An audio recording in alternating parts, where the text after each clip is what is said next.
கொதிக்கிற தண்ணியில் வளையல போட்டு பாருங்கள், நீங்களே ஷாக் ஆவீங்க. இது எதுக்காக அப்படின்னு வீடியோவை நீங்கள் ஸ்கிப் பண்ணாமல் பார்த்தா தான் புரியும். இந்த குளிர்காலத்தில் தயிர் நிறைய பேருக்கு உரையவே உரையாது. இது சீக்கிரமாக உறைஞ்சி வர்றதுக்கும், குழந்தைங்க வச்சுருக்க வீட்டில் நம்ம என்ன தான் பெட்ஷீட்டை பொத்தி பொத்தி விட்டாலும் அவங்க உதறி உதறி விட்டுருவாங்க. அதுக்குமே ஈஸியான ஒரு டிப்ஸு சொல்லியிருக்கேன். வீடியோவை ஸ்கிப் பண்ணாமல் ஃபுல்லாக பாருங்கள். நீங்கள் இப்போ தான் நம்ம சேனலை ஃபஸ்ட்டு டைம் பார்க்குறீங்க அப்படின்னா கடைசி வரைக்கும் பாருங்கள். பிடிச்சிருந்துச்சு அப்படின்னா மறக்காமல் சப்ஸ்கிரைப் பண்ணி கூட இருக்க பெல் ஐகானையும் ஆல்னு கிளிக் பண்ணி வச்சுக்கோங்க. வாங்க இப்போ வீடியோக்குள்ளே போகலாம். ஃபஸ்ட்டு டிப் வந்து, நம்ம ஏதாச்சும் ஜுவல்லரி வியர் பண்ணுறோம் அல்லது ஏதோ ஒரு நகை போடுறோம், ஒரு நெக்லஸ் போடுறோம் அப்படின்னா அதில் வந்து கொக்கி கலண்டு விழுந்துருது, அல்லது நம்ம ஒரு தங்க செயினோ அல்லது தங்க நெக்லஸ் போடுறோம் அப்படின்னா அது நல்லா சேஃப்டியாக இருக்கணும். ஒரு அர்ஜென்ட்டில் கிளம்பி நம்ம ஒரு ஃபங்க்ஷனுக்கு போகிறப்ப அது நம்ம நூல் போட்டு கட்டணுங்கிற அவசியம் இல்லை, அல்லது சேஃப்டி பின் குத்தணும்னா அசிங்கமாக இருக்கும், அதுவும் செய்யணும்னு இல்லைங்க. இந்த மாதிரி நம்ம காதுக்கு போடுற அந்த இயரிங்ஸில் இருக்க அந்த லப்பர் மட்டும் இருந்தால் போதும். நீங்கள் இந்த மாதிரி கொக்கி வச்ச எந்த ஒரு செயினாக இருக்கட்டும், நெக்லஸாக இருக்கட்டும் போடுறீங்க அப்படின்னா அந்த லப்பரை இந்த மாதிரி மாட்டி விட்டுட்டீங்க அப்படின்னா நல்ல கிரிப்பாக இருக்கும், எங்கேயுமே மிஸ் ஆகாது. ரொம்ப சிம்பிளான டிப்பு. சின்ன குழந்தைங்களுக்கெல்லாம் நீங்கள் வியர் பண்ணி விடுறீங்க அப்படின்னா சேஃப்டி பின்லாம் போட்டாங்க அப்படின்னா தெரியாமல் இழுக்கும்போது அது கழுத்தில் குத்திரும். அந்த மாதிரி இருக்க குழந்தைங்களுக்கு நீங்கள் இந்த மாதிரி சின்ன லப்பர் ஒன்று போட்டு கூட இந்த மாதிரி நெக்லஸ்லாம் வியர் பண்ணி விடலாம். சேஃப்டியாகவும் இருக்கும், எங்கேயுமே கீழே விழுகாது. இந்த டிப்பு பிடிச்சிருந்துச்சு அப்படின்னா மறக்காமல் இந்த வீடியோக்கு ஒரு லைக் கொடுத்துக்குங்க. நெக்ஸ்ட் டிப் வந்து, வீட்டில் கை குழந்தை இருக்குது, 1 இயர் 2 இயர் பேபி இருக்குது அப்படின்னா அவங்களுக்கு இது ரொம்ப ரொம்ப ஹெல்ப்ஃபுல்லாக இருக்கும். குளிர்காலம் மழை காலத்தில் நம்ம என்ன தான் குழந்தைங்களுக்கு பெட்ஷீட்லாம் பொத்தி விட்டாலும் அவங்க உதச்சி கீழே தள்ளிடுவாங்க. அந்த மாதிரி உதச்சி கீழே தள்ளாமல் இருக்கணும் அப்படின்னா நல்ல பெரிய சைஸில் இருக்க தலகாணி உரம் ஒன்று எடுத்துக்குங்க. இது ரொம்ப ரொம்ப யூஸ்ஃபுல்லாக இருக்குங்க. இந்த டிப்பு நீங்கள் கண்டிப்பாக ட்ரை பண்ணி பாருங்கள். குழந்தைங்க மார்னிங் வரைக்கும் நம்ம எப்படி வைக்கிறோமோ அதே மாதிரி வச்சுருப்பாங்க. குழந்தைய படுக்க வச்சுட்டு அடியில் நம்ம பேண்ட் போட்டு விடுவோம்ல, அந்த மாதிரி போட்டு இந்த மாதிரி ஃபுல்லாக நெஞ்சு வரைக்கும் பொத்தி விட்டுட்டீங்க அப்படின்னா அந்த தலகாணி உரைக்குள்ளே அவங்க நல்லா சேஃப்டியாகவும் இருப்பாங்க. என்ன தான் உதைச்சாலும் அந்த தலகாணி உரை கீழே போகாது. உங்களுக்கு தேவைப்பட்டுச்சு அப்படின்னா தலைக்கு இந்த மாதிரி குல்லாவாகவும் போட்டு விடலாம். இந்த மழை காலம் குளிர்காலத்தில் குழந்தைங்களுக்கு ரொம்ப ரொம்ப யூஸ்ஃபுல்லாக இருக்கும். ரொம்ப சிம்பிளான டிப்புங்க. இந்த மாதிரி ஒரே ஒரு தலகாணி உரை மட்டும் நல்ல மொத்தமாக இருக்கிற தலகாணி உரையாக வச்சுக்கிட்டீங்க அப்படின்னா நல்ல சேஃப்டியாக இந்த மாதிரி வச்சுக்கலாம். அடியில் எக்ஸ்ட்ராவாக இருக்கிற அந்த தலகாணி உரையை மேலே இந்த மாதிரி பொத்தி விட்டுட்டாலும் நல்ல சூடாக நல்லா அணைவாக இருக்கும். குழந்தைங்க ரொம்ப நேரம் சேஃப்டியாக தூங்குவாங்க. ரொம்ப சிம்பிளான டிப்பு. பிடிச்சிருந்துச்சு அப்படின்னா மறக்காமல் இந்த வீடியோக்கு ஒரு லைக் கொடுத்துக்குங்க. நெக்ஸ்ட் டிப்பு, நம்ம டெய்லி வியர் பண்ணுற தோடாக இருக்கட்டும், இயரிங்ஸ், கிளிப்பு எதுவாக இருந்தாலும் இந்த மாதிரி ஒரு சின்ன பாக்ஸில் போட்டு வச்சுருப்போம். அதில் நம்ம நிறைய மிஸ்டேக் என்ன பண்ணுவோம் அப்படின்னா ஹேர் பின், சேஃப்டி பின் எல்லாத்தையுமே போட்டு வச்சுருப்போம். ஒரு அவசரத்தில் தேடும் போது நம்ம கையிலேயே அந்த சேஃப்டி பின்லாம் குத்திரும் அல்லது கிடைக்கவே கிடைக்காது. அந்த மாதிரி டைமில் இந்த டிப்பு உங்களுக்கு ரொம்ப ஹெல்ப்ஃபுல்லாக இருக்கும். ஒரே ஒரு வளையல் மட்டும் எடுத்துக்கோங்க. நீங்கள் யூஸ் பண்ணுற வளையலாக இருந்தாலும் சரி அல்லது தூக்கி போடுற வளையலாக இருந்தாலும் சரிங்க, அந்த வளையலில் சேஃப்டி பின் நீங்கள் எத்தனை வச்சுருந்தாலும் சரி அதில் எல்லாத்தையுமே குத்தி விட்டுட்டு உங்களுக்கு தேவைப்படுற இடத்துல நீங்கள் மாட்டி விட்டுக்கலாம். அல்லது இந்த மாதிரி பாக்ஸ்குள்ளேயே போட்டு வச்சுக்கிட்டாலும் நம்ம வேணுங்கிறப்ப அழகாக எடுத்து யூஸ் பண்ணிக்கலாம். நம்மள நிறைய பேருக்கு எவ்வளோ சேஃப்டி பின் பாக்கெட் வாங்கினாலும் அது எங்கே போகுதுன்னே தெரியாது, காணாமையே போயிடும். அந்த மாதிரி இருக்கவங்க ஒரே ஒரு வளையலில் இந்த மாதிரி சேஃப்டி பின்னை போட்டு வச்சுக்கிட்டிங்க அப்படின்னா ரொம்ப யூஸ்ஃபுல்லாக இருக்கும், மிஸ்ஸும் ஆகாது. நெக்ஸ்ட் டிப்பு, நம்ம புது வளையல்லாம் வியர் பண்ணுறோம் அப்படின்னா கண்டிப்பாக இந்த ஒரு டிப்பை நீங்கள் ட்ரை பண்ணி பாருங்கள். அதில் இருக்க ஜிகனாவாக இருக்கட்டும் அல்லது கலராக இருக்கட்டும், நம்ம வியர் பண்ணும்போது நம்ம கையில் ஃபுல்லாக ஒட்டிக்குது அல்லது ரொம்ப வந்து அந்த சாயம் அப்படியே பிடிச்சிட்டு போகவே மாட்டேங்குது, வளையல் கண்ணாடி வளையல் டப்புன்னு ரொம்ப உடஞ்சி போயிடுது அப்படின்னா இந்த ஒரு டிப்பு உங்களுக்கு ரொம்ப ரொம்ப ஹெல்ப்ஃபுல்லாக இருக்கும். ஏதோ ஒரு எடுத்துக்குங்க. அதில் 1 டம்ளர் அளவுக்கு தண்ணி சேர்த்து நல்லா அந்த தண்ணியை கொதிக்க விட்டுக்குங்க. இந்த மாதிரி தண்ணி நல்லா கொதிச்சு வரும்போது அடுப்பை ஆஃப் பண்ணிவிட்டு நம்ம வச்சிருக்கிற கண்ணாடி வளையலை இதில் போட்டு ஒரு 5 நிமிஷம் அப்படியே விட்டுட்டிங்க அப்படின்னா கண்ணாடி வளையல் அவ்வளோ சீக்கிரமாக வந்து உடஞ்சி போகாதுங்க.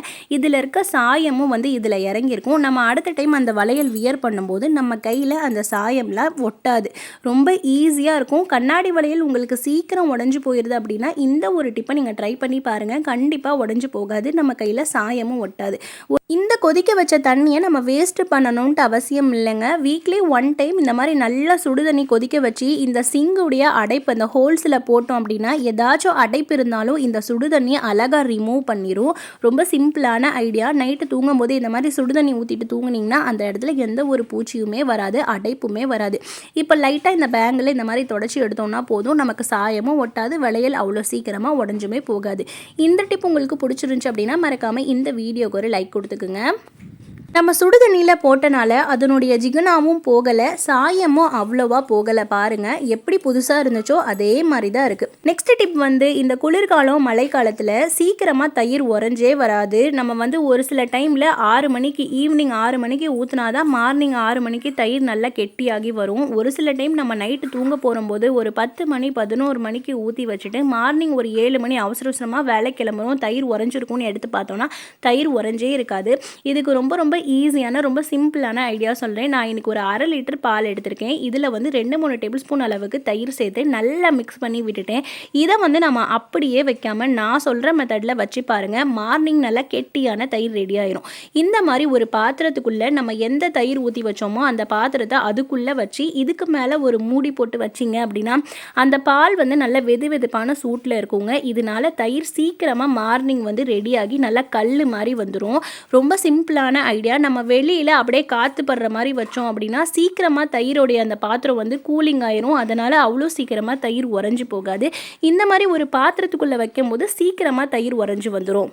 இப்போ பாருங்கள் 8 மணி நேரம் ஆயிடுச்சு. இப்போ நான் உங்களுக்கு தயிர் எடுத்து ஓப்பன் பண்ணி காட்டுறேன். எந்த அளவுக்கு நல்லா கல் மாதிரி உறைஞ்சி வந்திருக்குன்னு நீங்களே பாருங்கள். தயிர் உரையலை அப்படிங்கிறவங்க இந்த ஒரு மெத்தடை ட்ரை பண்ணி பாருங்கள். நல்ல கெட்டியான தயிர் கிடைக்கும், சீக்கிரமாக உறைஞ்சுமே வந்துடும்.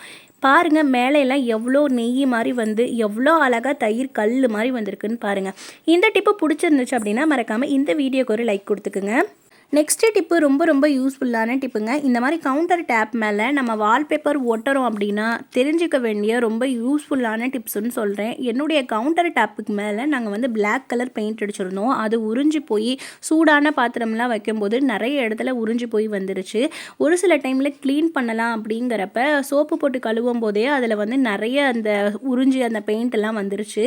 நான் கவுண்டர் டேப்பை வந்து என்ன பண்ணேன் அப்படின்னா நல்ல ஒரு காஞ்ச துணியை வச்சு ஃபுல்லாக நல்லா தொடச்சி எடுத்து நான் பண்ண மிஸ்டேக்கை இதில் நீங்கள் பண்ணிடாதீங்க. அதுக்காக தான் இந்த வீடியோவை நான் உங்களுக்கு சொல்லியிருக்கேன். நான் வந்து இதை ஃபுல்லாக சோப்பு போட்டு கழுவிட்டு அதுக்கப்புறம் தான் நான் வந்து வால்பேப்பர் வந்து ஒட்டியிருக்கணும்.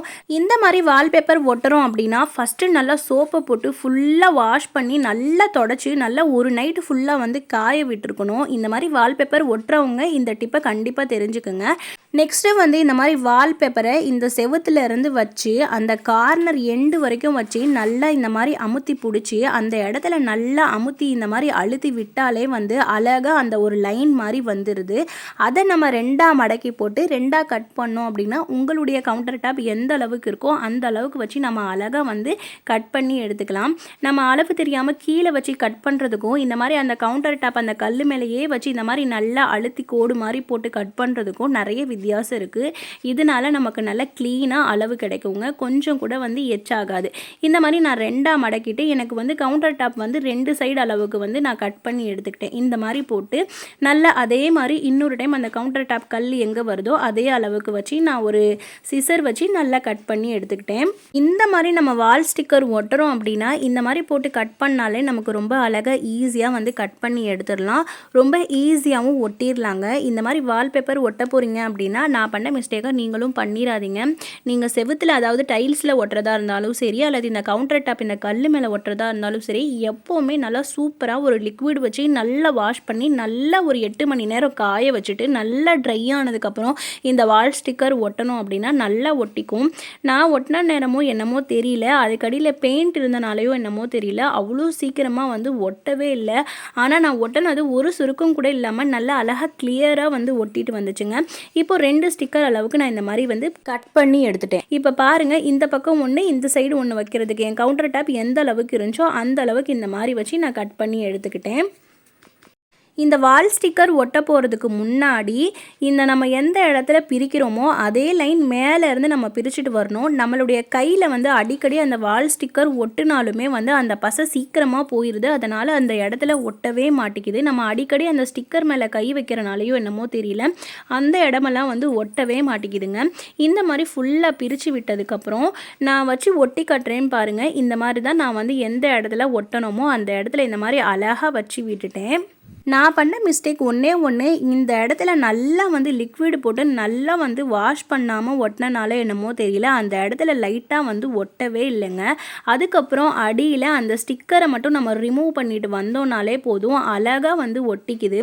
அது மட்டும் இல்லாமல் இந்த மாதிரி ஸ்டிக்கர் ஒட்டுறோம் அப்படின்னா ஒரு நல்ல காஞ்ச டவலோ அல்லது ஒரு துணியோ வச்சு நம்ம மேலே வந்து ப்ரெஸ் பண்ணிக்கிட்டே வரணும். நம்ம கையில் ப்ரெஸ் பண்ணுறதை விட ஒரு டவலை வச்சு இந்த மாதிரி நல்லா அழுத்தி ப்ரெஸ் பண்ணும்போது அந்த இடத்துல ஏர் பபிள்ஸ்லாம் ஃபார்ம் ஆகாமல் நல்லா அழகாக கிளியராக ஒட்டிக்குது. இந்த மாதிரி வால் ஸ்டிக்கர் ஒட்டுறீங்க அப்படின்னா இந்த டிப்பையும் நீங்கள் ட்ரை பண்ணி பாருங்கள், ரொம்ப யூஸ்ஃபுல்லாக இருக்கும். நீங்கள் வீட்டில் உங்களுடைய கிச்சனில் கவுண்டர் டாப்லாம் நல்ல டிசைனாக இல்லை, கொஞ்சம் பார்க்குறதுக்கு நல்லா லுக்காக இருக்கணும் அப்படின்னா இந்த டிப்ஸை நீங்கள் ட்ரை பண்ணிங்க அப்படின்னா நல்லா அழகாக கிளியராக ஒட்டலாம். இந்த மாதிரி டவலை வச்சு நம்ம சுற்றிக்கிட்டே நல்லா அழுத்தி அழுத்தி ஒட்டணும்னா கொஞ்சம் கூட சுருக்கமே இல்லாமல் அவ்வளோ அழகாக ஒட்டுது. இந்த மாதிரி வால்பேப்பர் ஒட்டும் போது அந்த இடத்துல ஈரத்தன்மையோ அல்லது பிசுக்குத்தன்மையோ இருந்தால் அந்த ஸ்டிக்கர் வந்து ஒட்டவே ஒட்டாதுங்க. கொஞ்சமாக நம்ம வந்து எண்ணெய் பசியே இல்லைன்னு நினைப்போம், ஆனால் அந்த ஸ்டிக்கர் ஒட்டும் போது தான் தெரியும் நம்ம வந்து சரி நல்லா வந்து சுத்தம் பண்ணிவிட்டு அதுக்கப்புறம் ஒட்டியிருக்கலாமோ அப்படிங்கிற மாதிரி தோணும். அதனால் இந்த மாதிரி வால் ஸ்டிக்கர் ஒட்ட போகிறீங்க அப்படின்னா நல்லா சுத்தம் பண்ணிவிட்டு ஒட்டினீங்க அப்படின்னா இன்னும் நல்லா க்ரிப்பாக ஒட்டிக்கும். இப்போ ஒரு பக்கம் நான் நல்லா ஃபுல்லாக ஒட்டி முடிச்சிட்டேன், கொஞ்சம் கூட வந்து சுருக்கமே வரல.